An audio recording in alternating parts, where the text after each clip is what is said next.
ಎಲ್ಲರಿಗೂ ನಮಸ್ಕಾರ. ನಾನು ನಿಮ್ಮ ಸುಮಾ ಪಾಟೀಲ್. ಶ್ರೀ ಶಕ್ತಿ ಸವಿರುಚಿ ಅಡುಗೆ ಮನೆಯಿಂದ ಚಟ್ನಿ ರೆಸಿಪಿ ಒಳಗೆ ಇದು ಮೂರನೇ ಚಟ್ನಿ, ಗುರೆ ಚಟ್ನಿ ಅಂತೇವು. ಬೆಂಗಳೂರು ಸೈಡ, ಮಂಡ್ಯ ಸೈಡ ಹುಚ್ಚೆಳ್ಳು ಅಂತೇರಿ. ನಾವು ಈ ಕಡೆ ಉತ್ತರ ಕರ್ನಾಟಕದ ಮಂದಿ ಇದಕ್ಕೆ ಗುರೆಳ್ಳು ಅಂತೇವಿ. ಮತ್ತು ಕರಿ ಎಳ್ಳು ಅನ್ನೋದು ಅದು ಬೇರೆನೇ ಇರ್ತೈತಿ. ಇದು ಗುರೆಳ್ಳು ಅಂತವು. ಇವನ್ನ ಗುರೆಳ್ಳ ಸಣ್ಣ ಉರಿಯೊಳಗೆ ಇಟ್ಕೊಂಡೆ ಇವನು ಚಂದಾಗ ಹುರಿಬೇಕು. ಅಗಸಿ ಬೀಜದಂಗನ ಇವನು ಚಂದಾಗ ಹುರಿದು. ಅಗಸಿ ಚಟ್ನಿದು ಗುರೆಳ್ಳು ಚಟ್ನಿದು ಸೇಮ್ ಪ್ರೊಸೀಜರ್ ಐತಿ. ನೀವು ಇದನ್ನು ನನ್ನ ವಿಡಿಯೋ ನೋಡ್ರೆ ಗೊತ್ತಾಕತಿ. ನೀವೆಲ್ಲರೂ ಈ ಚಟ್ನಿಗಳ್ನ ಹೆಂಗೆ ಮಾಡ್ತೀರಿ, ನಿಮ್ಮದು ಏನೇನೈತಿ ಅದನ್ನ ನಂಗೆ ಕಮೆಂಟ್ಸ್ ಮೂಲಕ ತಿಳಿಸ್ರಿ. ನಿಮಗೆಲ್ಲರಿಗೂ ಇಷ್ಟ ಆಗೈತೆ ಅಂದ್ರೆ ನನ್ನ ಚಟ್ನಿಗಳೆಲ್ಲ ಇಷ್ಟ ಆಗೈತೆ ಅಂತ ಮೆಸೇಜ್ ಮೂಲಕ ನಿಮ್ಮ ಅನಿಸಿಕೆಗಳನ್ನು ತಿಳಿಸ್ರಿ. ಇಲ್ಲ ನೀವು ಮಾಡೋ ಬೇರೆ ಪದ್ಧತಿ ಐತೆ ಅಂದ್ರೆ ಈ ಥರ ಮಾಡ್ಕೊಂಡು ತಿಂದು ನೋಡ್ರಿ. ನಿಮ್ಮ ವಿಡಿಯೋಗಳ ಚಟ್ನಿ ವಿಡಿಯೋಗಳು ನನಗೆ ಹಾಕ್ರಿ, ನಾನು ನೋಡ್ತೇನೆ. ನಾನು ಯೂಟ್ಯೂಬ್ ಒಳಗೆ ನನ್ನ ಸಬ್ಸ್ಕ್ರೈಬರ್ನಂತೂ ಎಲ್ಲ ವಿಡಿಯೋಗಳು ಮತ್ತು ನನಗೆ ಏನಾರ ವಿಡಿಯೋಗಳು ಬೇಕಾದ್ರೆ ನಾನು ಯೂಟ್ಯೂಬ್ ಒಳಗೆ ನೋಡ್ತೇನೆ. ಆದರೆ ನಾನು ಮಾಡಿ ಹಾಕೋ ಅಡುಗೆಗಳೆಲ್ಲ ನನ್ನ ಓನ್ ಇರ್ತಾವೆ.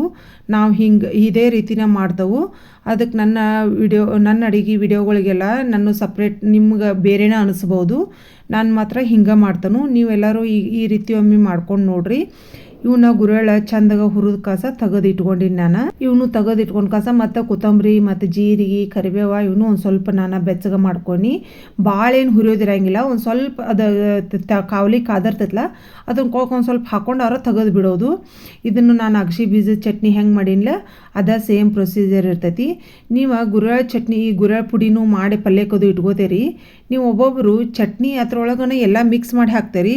ನಾನು ಒಮ್ಮೆ ಹಂಗೆ ಮಾಡಿ ನೋಡಿದ್ನಿ. ಆದರೂ ಅದ್ರೊಳಗೆ ಒಂದು ಸ್ವಲ್ಪ ಗುರೆಳ್ಳ ಅವ ಕಾಳು ಉಳಿದಿದ್ದು. ನಾವು ಯಾವಾಗಿದ್ರು ನಮ್ಮ ಅತ್ತೆ ಹಿಂಗೆ ಮಾಡಿ ಕಲಿಸಿದಾಳು, ನಾವು ಹಿಂಗೆ ಮಾಡ್ತೇವೆ. ನಮ್ಮ ಅತ್ತೆಯವ್ರು ಈ ಸದ್ಯಕ್ಕಾದರೂ ಅವರು ಕಲ್ಲಾಗನ ಕುಟ್ಟಿ ಚಟ್ನಿ ಮಾಡ್ಕೊಂಡು ತಿಂತಾರೋ. ಅವ್ರಿಗೆ ಅದೇ ಟೇಸ್ಟ್ ಆಕೈತೆ ಅಂತಾರು. ನಾನು ಯಾವಾಗಾದರೂ ಒಮ್ಮೆ ಮಾಡಿರ್ತಾನು. ಅದನ್ನು ಕಲ್ಲಾಗ ಚಟ್ನಿ ಮಾಡೋದು ಒಂದು ಸ್ವಲ್ಪ ನಿಮಗೂ ತೋರಿಸ್ತಾನೆ. ನಾನು ಯಾವಾಗಾದರೂ ಒಮ್ಮೆ ನನ್ನ ಮಗ ಕಲ್ಲಾಗ ಕುಟ್ಟಿದ ಚಟ್ನಿ ಅಂದ್ರೆ ಭಾಳ ಇಷ್ಟ. ಆದ್ರೆ ನಾನು ಸಂಕ್ರಾಂತಿಗೆ ಹಂಗೆ ಮಾಡ್ತಾನು, ಅದನ್ನು ನಿಮಗೆ ತೋರಿಸ್ತಾನು. ಇವಾಗ ಮಾತ್ರ ನಾನು ಇವನ್ನ ಇದೇ ರೀತಿ ನಿಮಗೆಲ್ಲರಿಗೂ ತೋರಿಸೋ ಸಂಬಂಧ ಪ್ರೊಸೀಜರ್ ಬೇರೆ ಐತಂತೆ ನಾನು ಹಿಂಗೆ ಮಾಡಿದೆನು. ಇದನ್ನು ಗುರೆಳ್ಳ ಪುಡಿ ಸಪ್ರೇಟ್ ಮಾಡಿ ಇಟ್ಕೊಂಡು ಅದಕ್ಕೆ ಬೆಳ್ಳುಳ್ಳಿ, ಕೊತ್ತಂಬರಿ, ಜೀರಿಗೆ, ಏಲಕ್ಕಿ, ಆಮೇಲೆ ಉಪ್ಪು, ಖಾರ ಎಲ್ಲ ಹಾಕಿ ಒಂದು ಸ್ವಲ್ಪ ಅರಿಶಿನ ಹಾಕಿ ಹಿಂಗೆ ಪುಡಿ ಮಾಡೀನಿ. ಅಂದ್ರೆ ನಾನು ಏಲಕ್ಕಿ ಹಾಕ್ತಾನಂದ್ರೆ ಟೇಸ್ಟಿಗೋಸ್ಕರ ಹಾಕ್ತಾನು. ನಮ್ಮ ಅತ್ತೆ ಮತ್ತು ಏಲಕ್ಕಿ ಹಾಕಿದ್ಲೇನು ಚಟ್ನಿ ಮಾಡೋಂಗೇ ಇಲ್ಲ. ಅದಕ್ಕೆ ನೀವು ಏನೋ ಇದೊಂಥರ ಬೇರೆ ಏಲಕ್ಕಿ ಹಾಕ್ತಾರೆ ಇವರ ಅಂತ ಅನ್ಕೋಬೋದು. ನಾವು ಮಾತ್ರ ಚಟ್ನಿಗೆ ಈ ರೀತಿ ಹಾಕ್ತೇವೆ. ಆಮೇಲೆ ಇದು ಗುರೆಳ್ಳ ಪುಡಿ ಏನಿರ್ತೈತಲ್ಲ ಇದನ್ನು ಹಾಕಿ ಒಂದು 2-3 ಸಲ ಮಾಡ್ಬೇಕು. ಇದನ್ನು ಗುರೆಳ್ಳ ಅಂದ್ರೆ ಲಘು ಕುಡ್ಕೊಳಂಗಿಲ್ಲ ಇದು. ಅದಕ್ಕೆ ಒಂದು 2-3 ಸಲ ಹೆಚ್ಚಿಗೆ ಮಾಡಬೇಕು. ಮಾಡಿದ್ರೆ ಗುರೆಳ್ಳ ಚಟ್ನಿ ರೆಡಿ ಆಯಿತು. ನಾನೆಲ್ಲ ಅಡುಗೆ ವಿಡಿಯೋಗಳು ನಿಮಗೆಲ್ಲರಿಗೂ ಇಷ್ಟ ಆಗತ್ತೈತೆ ಅಂತ ತಿಳ್ಕೊಂಡು ಎಲ್ಲರೂ ಲೈಕ್ ಮಾಡತ್ತೀರಿ, ಶೇರ್ ಮಾಡತ್ತೀರಿ, ಕಮೆಂಟ್ಸ್ ಮೂಲಕ ನಿಮ್ಮ ಅನಿಸಿಕೆಗಳನ್ನು ತಿಳಿಸತ್ತೀರಿ.